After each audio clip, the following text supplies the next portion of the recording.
Dear students, welcome you all.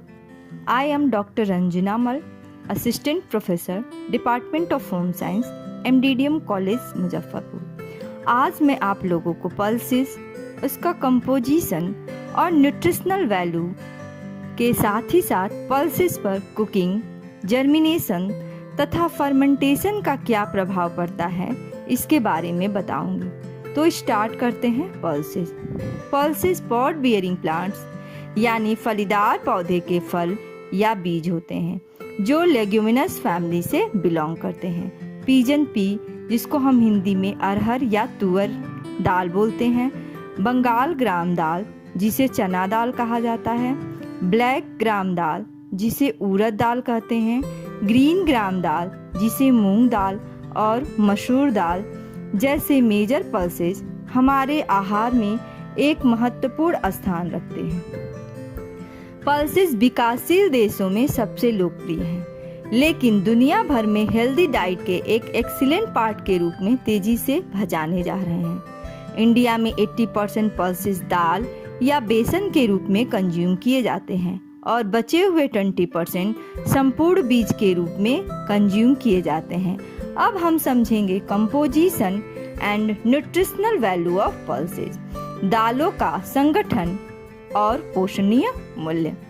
Pulses के रासायनिक संगठन उनके स्पीसीज के ऊपर निर्भर होता है। अलग अलग पल्सेस के अलग अलग केमिकल कंपोजिशन और न्यूट्रिशनल वैल्यू होते हैं। First, energy. 100 ग्राम पल्सेस से 340 कैलोरी प्राप्त होती है और लगभग इतनी ही कैलोरी 100 ग्राम अनाज के सेवन से भी मिलती है। इसका तात्पर्य है दालों और अनाजों में लगभग एक समान कैलोरी प्राप्त होती है। नेक्स्ट है प्रोटीन। पल्सेस प्रोटीन का महत्वपूर्ण स्रोत है। इससे 20 to 25% प्रोटीन प्राप्त होती है, जो अनाजों की तुलना में दोगुनी होती है।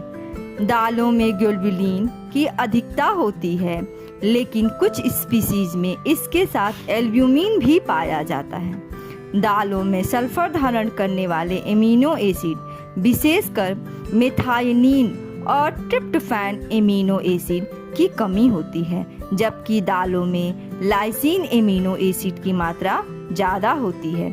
यदि हम अनाजों की बात करते हैं तो अनाजों में लाइसिन की कमी तथा मेथायोनिन की मात्रा अधिक होती है। इसका तात्पर्य है दालों में मेथायोनिन की कमी तथा अनाजों में इसकी अधिकता, तथा अनाजों में लाइसिन की कमी तथा दालों में लाइसिन की अधिकता होती है। यदि दालों और अनाजों को एक साथ पकाया जाए तो दोनों की कमियां पूरी हो जाती हैं। सभी प्रकार के दालों में पर्याप्त मात्रा में ल्यूसीन और फिनाइल अलानिन पाए जाते हैं। Next, carbohydrate. दालों में 55 to 60% स्टार्च पाए जाते हैं। इसके अलावा घुलनशील शर्करा, रेशे तथा अनवेलेबल कार्बोहाइड्रेट भी पाए जाते हैं। दालों में जो अनवेलेबल शुगर प्रेजेंट होता है उसमें शुगर के रैफिनोज फैमिली के ओलिगोसैकेराइड्स शामिल हैं, जो दालों में पर्याप्त मात्रा में पाया जाता है, जिसके कारण पुरुषों में फ्लैचुलेंस उत्पन्न होता है। फ्लैचुलेंस मीन्स पेट व आंतों में हवा तथा गैस का संग्रहण हो जाना है।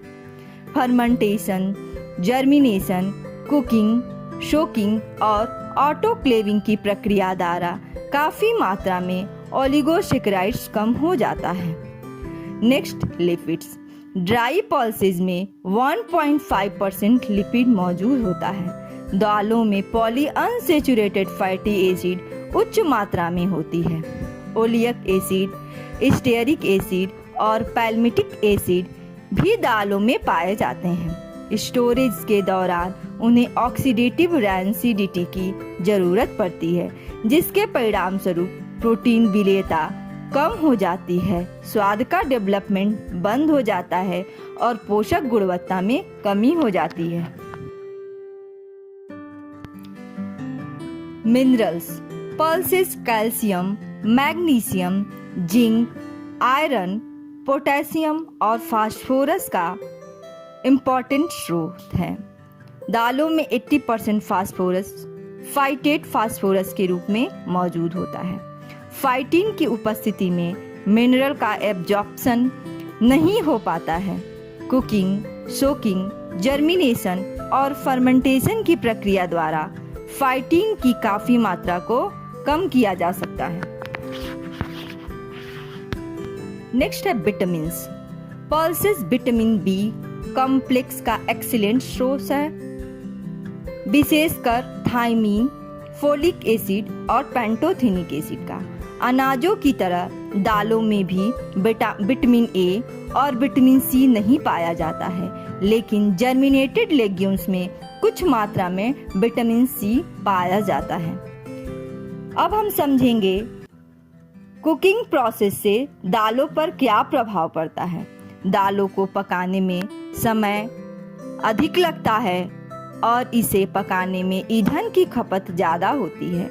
इन्हें अनाजों की तुलना में पकाने में अधिक समय लगता है। दालों को पकाने से उसके स्वाद में वृद्धि होती है।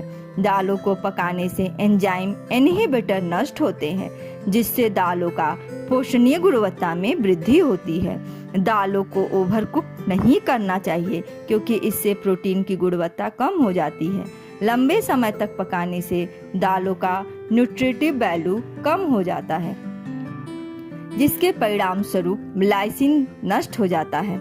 लंबे समय तक गर्म करने से विटामिन्स नष्ट हो जाते हैं और परिणाम स्वरूप दालों की न्यूट्रिशनल वैल्यू कम हो जाती है।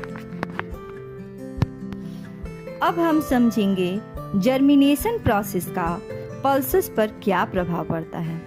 जर्मिनेशन दालों की न्यूट्रिटिव क्वालिटी को इम्प्रूव करता है। जर्मिनेशन के दौरान विटामिन सी का संश्लेषण होता है, लेकिन 30 आवर्स के जर्मिनेशन के बाद ही मैक्सिमम विटामिन सी का संश्लेषण होता है। राइबोफ्लेविन, नाइसिन, फोलिक एसिड और कोलिन तथा बायोटिन में वृद्धि होती है।